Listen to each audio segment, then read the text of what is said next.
आज हम आपको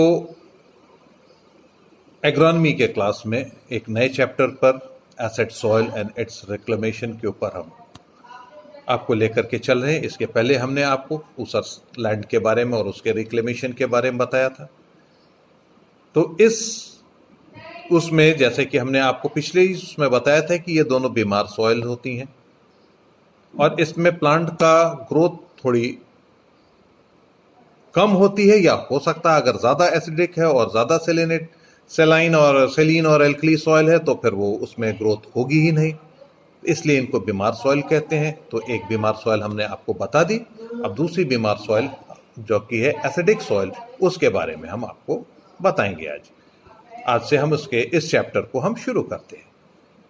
जब कभी भी कोलाइडल कॉम्प्लेक्स पर एवं मृदा सॉइल सोल्यूशन में OH आयन की जगह H आयन के कंसंट्रेशन अधिक होता है तो भूमि जो है वो अपने अंदर एसिडिक कैरेक्टर को शो करने लगती है और ऐसी सॉइल जो है एसिडिक सॉइल कहलाती है। जब कभी भी कोलाइडल कॉम्प्लेक्स पर और सॉइल सॉल्यूशन पर OH आयन की जगह H आयन को ज़्यादा कंसंट्रेशन को दिखाती है तो सॉइल एसिडिक हो जाती है और इसका pH 7 से कम होता है। और ये जो है ह्यूमिड क्लाइमेट में ज़्यादा पाई जाती हैं और जहाँ कहीं भी वर्षा ज़्यादा होती है तो बेसिस जो है वो ड्रेन आउट हो जाते हैं या लीच डाउन हो जाते हैं, जिसकी वजह से भूमि में से बेसिस की कमी हो जाती है और एसिड्स की अधिकता हो जाने की वजह से वो सॉइल एसिडिक हो जाती है और इसका सॉइल pH जो है 4 से लेकर के 6.8 pH के बीच में आ जाता है। और ऐसी सॉइल्स बेसिकली हमारे इंडिया के अंतर्गत केरल में, असम में, वेस्ट बंगाल, उड़ीसा आदि स्टेट्स में पाई जाती हैं और उत्तराखंड के जो पहाड़ी एरिया हैं वो वहां पर सॉइल जो है वो एसिडिक है। यानी कि 2-3 चीजें हैं जो कि इनको आपको जानना, एक बार फिर मैं रिपीट करना चाहूंगा कि जब कभी भी कोलाइडल कॉम्प्लेक्स और सॉइल सॉल्यूशन में OH आयन की जगह H आयन का कंसंट्रेशन बढ़ जाता है तो वो सॉइल एसिडिक हो जाती है और उसका pH 7 से कम हो जाता है। और इस तरह की सॉइलें, इस तरह की सॉइल्स ह्यूमिड रीजन्स में, ह्यूमिड क्लाइमेट के अंतर्गत जहां वर्षा ज्यादा होती है वहां पर ज्यादा मात्रा में पाई जाती हैं।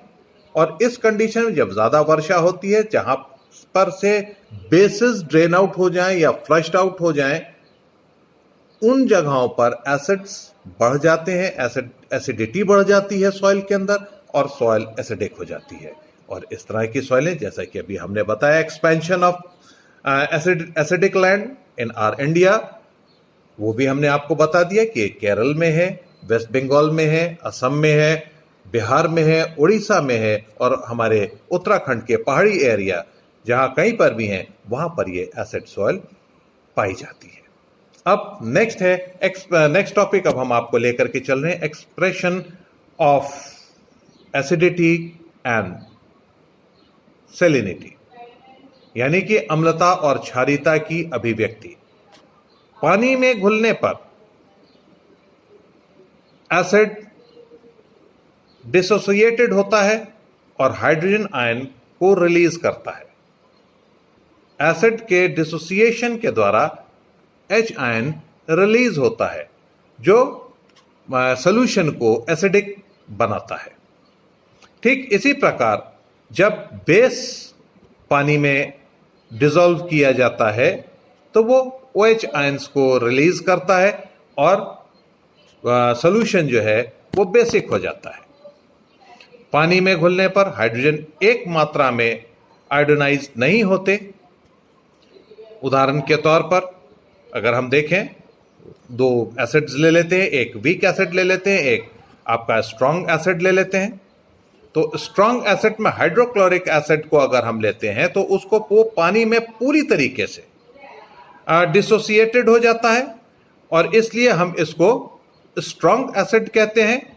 और जब ऐसी परिस्थिति में एसिटिक एसिड को हम डिसोसिएटेड या वियोजित करते हैं तो वो 10% वियोजित होता है, डिसोसिएटेड होता है, और ऐसे एसिड्स वीक एसिड कहे जाते हैं।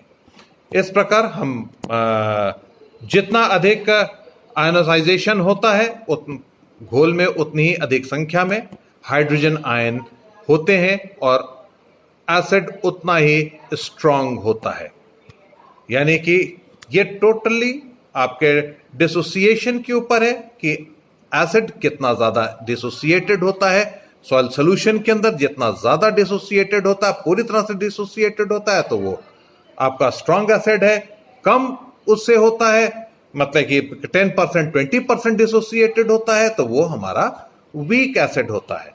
इस तरीके से हम एसिड्स को और बेसिस को हम समझ जाते हैं कि किस तरीके का एसिड हमारे पास है। अब इसके बाद नेक्स्ट टॉपिक अगर हम आपके साथ लेकर के आते हैं कि सॉइल एसिडिटी कितने प्रकार की होती है। तो सॉइल एसिडिटी दो प्रकार की होती है, एक एक्टिव एसिडिटी और दूसरा होती है आपकी पोटेंशियल और रिजर्व एक्टिविटी एसिडिटी। रिजर्व और पोटेंशियल एसिडिटी यानी सक्रिय अम्लता और विभव या सुरक्षित अम्लता।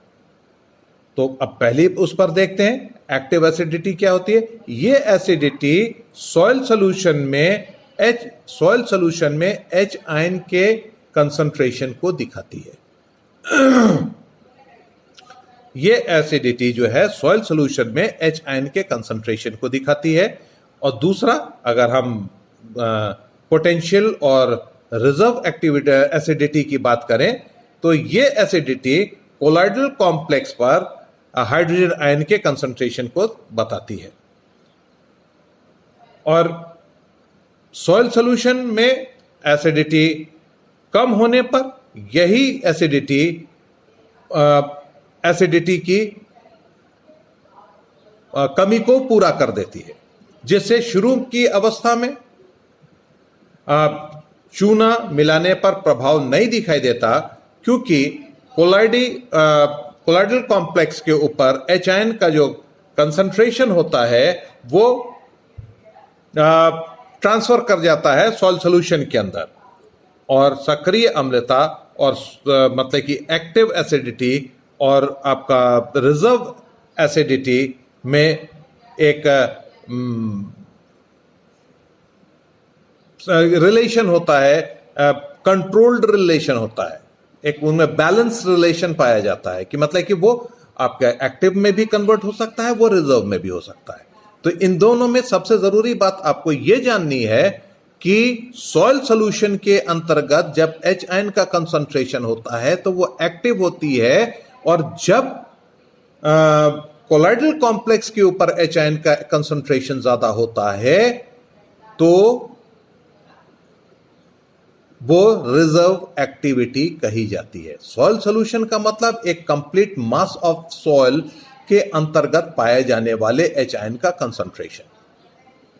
और कोलॉइडल कॉम्प्लेक्स कहते हैं सबसे महीन कण, सॉइल का जो सबसे महीन कण होता है उसको हम कोलॉइड कहते हैं। उसके ऊपर, कणों के ऊपर पाई जाने वाली अभी वो सॉइल सॉल्यूशन में नहीं आई है, वो कणों के ऊपर एकत्रित है, वो हमारी रिजर्व है, रिजर्व एसिडिटी है। और जब कभी वो कणों से निकल के सॉइल सॉल्यूशन के अंदर एंटर कर जाती है तो वो एक्टिव हो जाती है। और जब एक्टिव सॉइल सॉल्यूशन से कम करते हैं हम, जब चूने का प्रयोग करते हैं तो वहां से निकल करके वापस वो कोलॉइड के ऊपर आकर के टिकती है, तो वो रिजर्व में हो जाती है। यानी कि reserve active acidity can be converted into reserve acidity, and reserve acidity will also convert into active acidity. ये इनका आपस में ये